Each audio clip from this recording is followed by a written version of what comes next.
Chapter 11, everybody. Chapter 11. The Tower of Babel. At one time, all the people of the world spoke the same language and used the same words. As the people migrated to the east, they found a plain in the land of Babylonia and settled there. They began saying to each other, "Let's make bricks and harden them with fire." In this region, bricks were used instead of stone, and tar was used for mortar. Then they said, "Come, let's build a great city for ourselves, with a tower that reaches into the sky. This will make us famous and keep us from being scattered all over the world." But the Lord came down to look at the city and the tower the people were building. "Look," he said, "the people are united, and they all speak the same language. After this, nothing they set out to do will be impossible for them. Come, let's go down and confuse the people with different languages. Then they won't be able to understand each other." In that way, the Lord scattered them all over the world, and they stopped building the city. That is why the city was called Babel, because that is where the Lord confused the people with different languages. In this way, he scattered them all over the world. The line of descent from Shem to Abram. This is the account of Shem's family. 2 years after the great flood, when Shem was 100 years old, he became the father of Arphaxad. After the birth of Arphaxad, Shem lived another 500 years and had other sons and daughters. When Arphaxad was 35 years old, he became the father of Shelah. After the birth of Shelah, Arphaxad lived another 403 years and had other sons and daughters. When Shelah was 30 years old, he became the father of Eber. After the birth of Eber, Shelah lived another 403 years and had other sons and daughters. When Eber was 34 years old, he became the father of Peleg. After the birth of Peleg, Eber lived another 430 years and had other sons and daughters.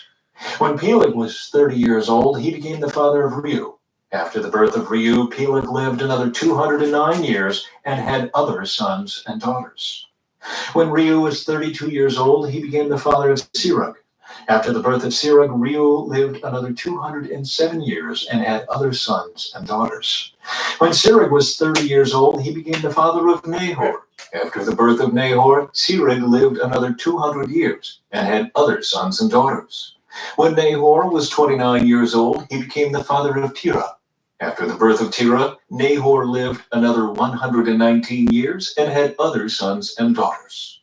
When Terah was 70 years old, he had become the father of Abram, Nahor, and Haran. The family of Terah.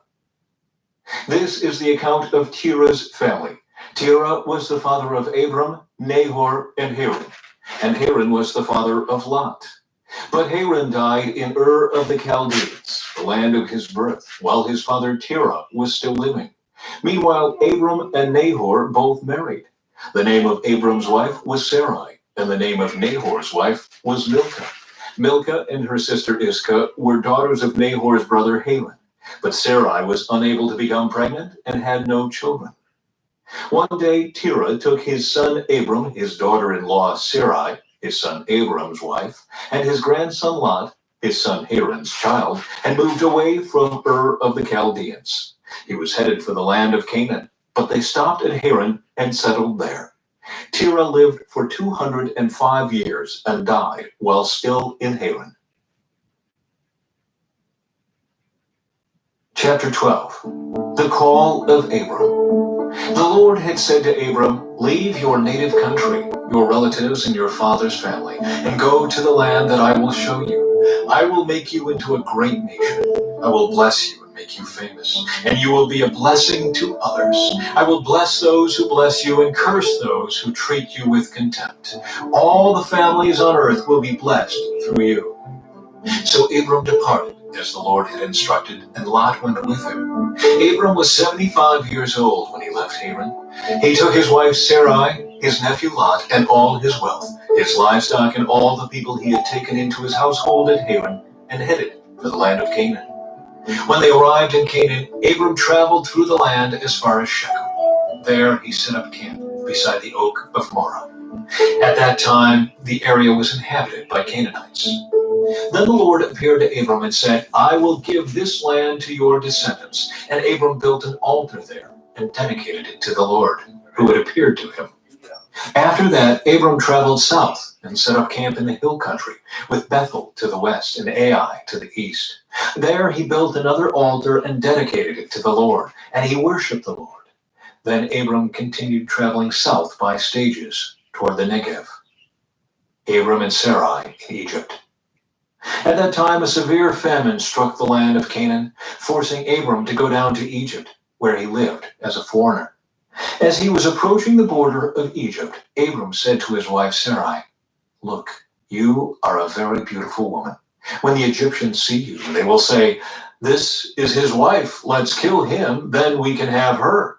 So please tell them you are my sister. Then they will spare my life and treat me well because of their interest in you."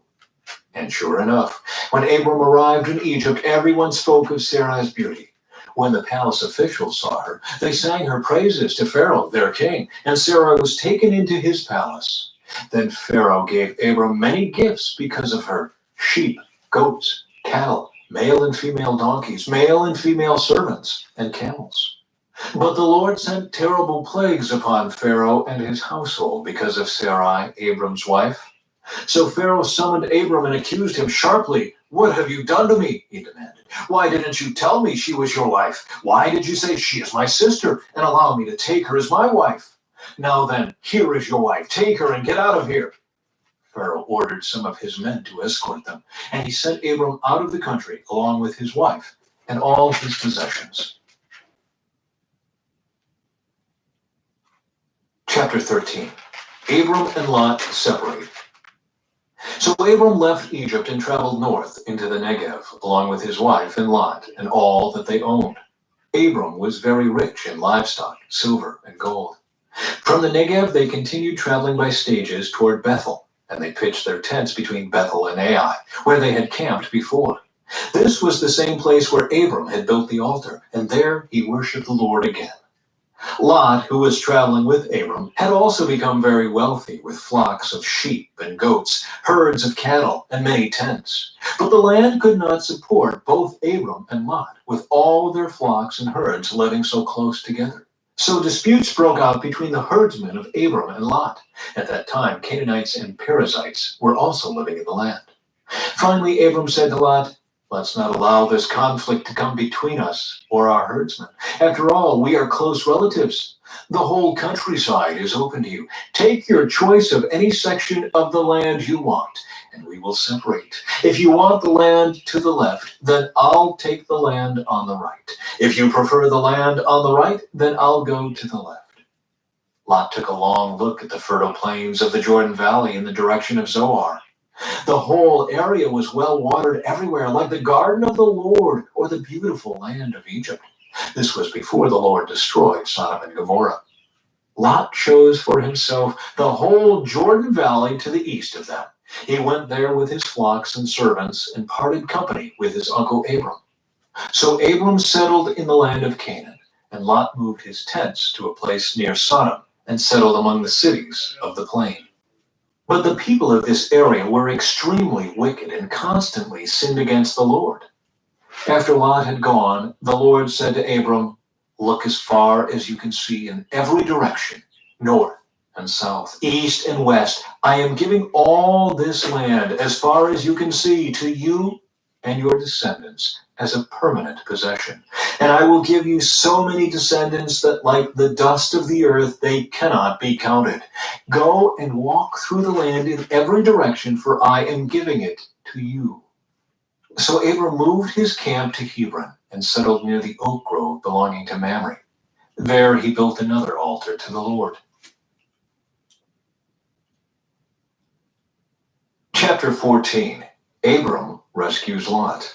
About this time, war broke out in the region.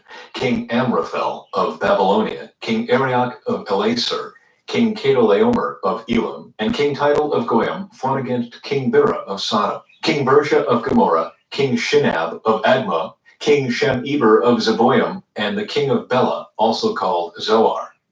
The second group of kings joined forces in Siddim Valley, that is, the Valley of the Dead Sea. For 12 years they had been subject to King Chedorlaomer, but in the 13th year they rebelled against him. 1 year later, Chedorlaomer and his allies arrived and defeated the Rephaites at Ashtaroth Karnaim, the Zizites at Ham, the Emites at Sheva Kiriathaim, and the Horites at Mount Seir, as far as El Paran at the edge of the wilderness. Then they turned back and came to En-Mishpat, now called Kadesh, and conquered all the territory of the Amalekites, and also the Amorites living in Hazazon Tamar. Then the rebel kings of Sodom, Gomorrah, Admah, Zeboim, and Bela, also called Zoar, prepared for battle in the valley of the Dead Sea. They fought against King Chedorlaomer of Elam, King Tidal of Goyim, King Amraphel of Babylonia, and King Arioch of Elasar, 4 kings against 5. As it happened, the valley of the Dead Sea was filled with tar pits, and as the army of the kings of Sodom and Gomorrah fled, some fell into the tar pits, while the rest escaped into the mountains. The victorious invaders then plundered Sodom and Gomorrah and headed for home, taking with them all the spoils of war and the food supplies. They also captured Lot, Abram's nephew, who lived in Sodom, and carried off everything he owned. But one of Lot's men escaped and reported everything to Abram the Hebrew, who was living near the oak grove belonging to Mamre, the Amorite. Mamre and his relatives Eshcol and Aner were Abram's allies. When Abram heard that his nephew Lot had been captured, he mobilized the 318 trained men who had been born into his household. Then he pursued Chedorlaomer's army until he caught up with them at Dan. There he divided his men and attacked during the night. Chedorlaomer's army fled, but Abram chased them as far as Hobah, north of Damascus. Abram recovered all the goods that had been taken, and he brought back his nephew Lot with his possessions and all the women and other captives. Melchizedek blesses Abram. After Abram returned from his victory over Chedorlaomer and all his allies, the king of Sodom went out to meet him in the valley of Sheba, that is, the king's valley. And Melchizedek, the king of Salem and a priest of God Most High, brought Abram some bread and wine. Melchizedek blessed Abram with this blessing. Blessed be Abram by God Most High, creator of heaven and earth, and blessed be God Most High, who has defeated your enemies for you. Then Abram gave Melchizedek 1/10 of all the goods he had recovered. The king of Sodom said to Abram, "Give back my people who were captured, but you may keep for yourself all the goods you have recovered."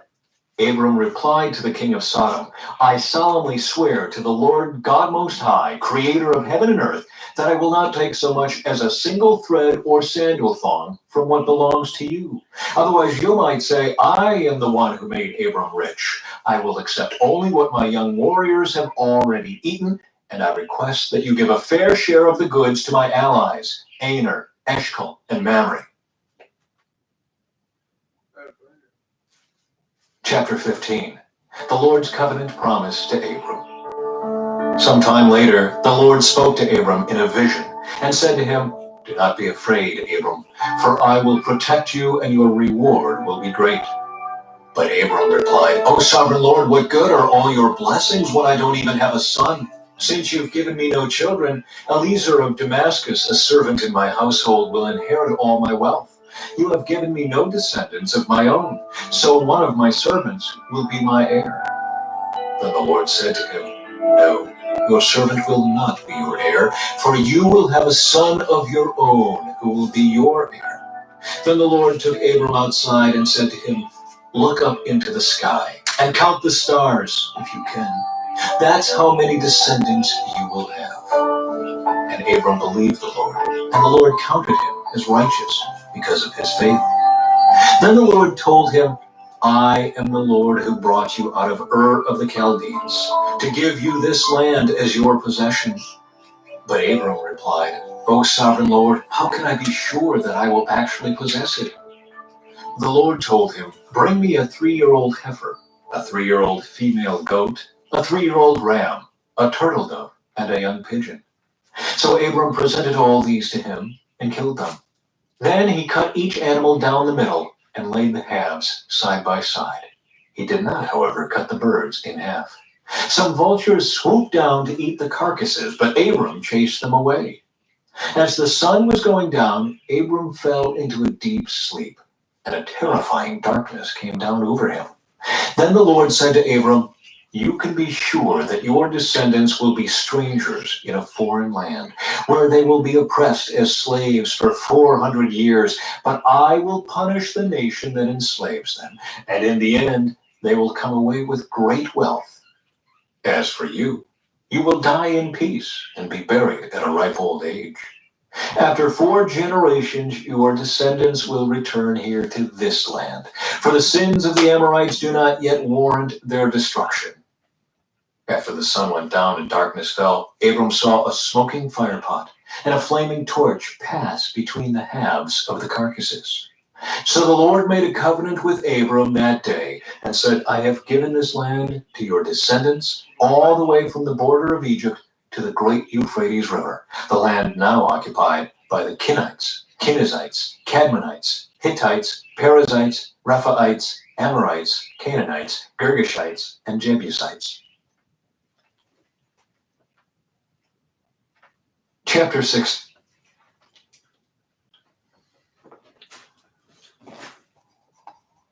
Hope you guys enjoyed. Thanks for watching. See you later today because it's almost 1 in the morning. It's 12:53 a.m.